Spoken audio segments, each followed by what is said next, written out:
Welcome back to the 4th edition of our special Thanksgiving miniseries. This November, Lake Avalon Entertainment is following the journey of the brave furry friends of the passengers of the Mayflower. There's nothing like the love of our four-legged companions to help us through our darkest hours. Let's listen in to Embarking on the New World, Tales from the Mayflower.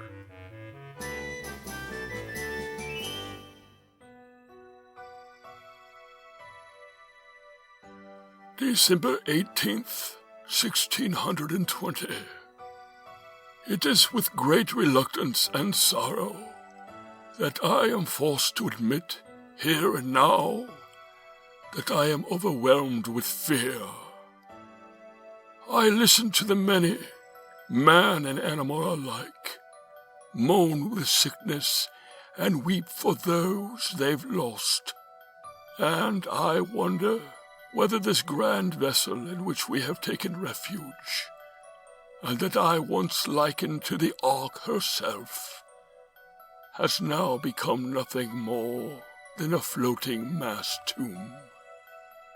Of course, there were a few, man and beast, who perished en route for this land called America. But then we docked, and all seemed hopeful. Unfortunately, the rations for the manfolk were not as plentiful as they had hoped, and so it forced them to take, without permission, food from the indigenous peoples here in this land, Plymouth and Cape Cod, as I have come to know it.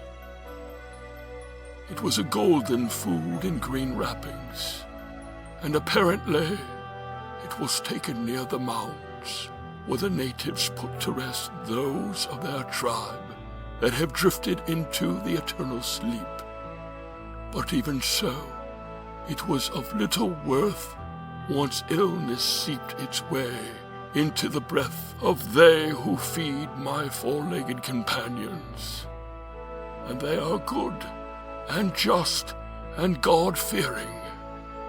Therefore, I believe that whatever they had to take was of necessity, and that it would be paid for once they had found a means to do so. I cannot and shall not believe that this plight is a result of divine punishment. Nonetheless, it seems that hope is being lost day by day. So much loss. Too much loss. And it seems that all we have now is God's mercy. I pray that we have not lost that as well. I don't know how long I can stay here, but my friends grow weary and frightened.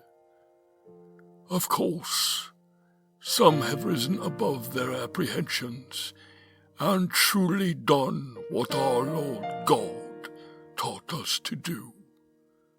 I mustn't forget these deeds so that I might pass them on to future generations. Oh, you should have seen how Miss Mastiff and Cat and others so desperately endeavored to offer comfort to the human children who had lost their parents.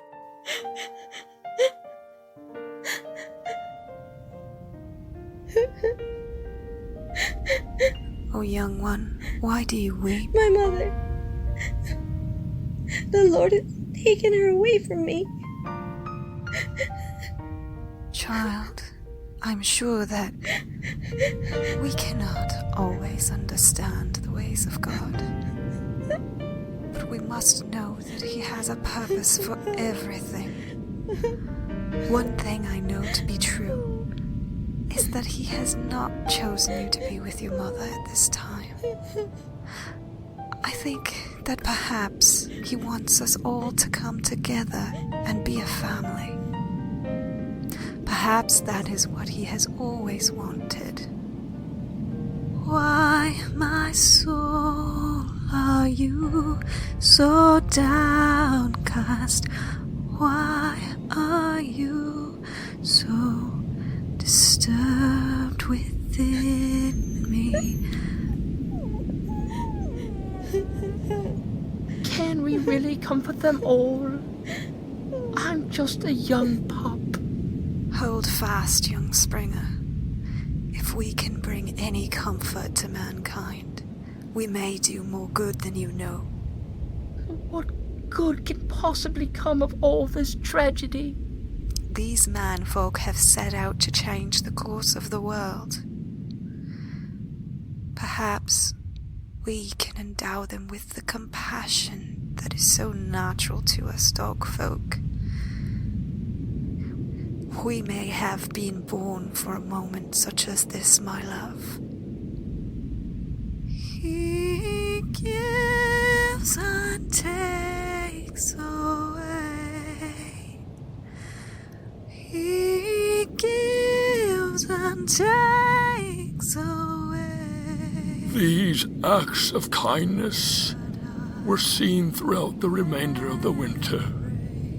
Alas, many, many more losses were to follow before the bounty of blessings that awaited them would be seen.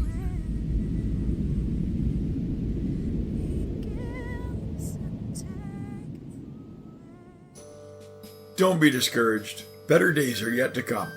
Thank you for joining us for this episode of Embarking on the New World, Tales from the Mayflower. This episode features Kacee Krause as Old Bird and Young Springer, and Robin Mudge as Miss Mastiff. If this episode touched your heart, please give it a like, a comment, or share it with your friends. We at Lake Avalon Entertainment thank you for spending your Thanksgiving with us, and we hope that you'll join us for the rest of the holiday season.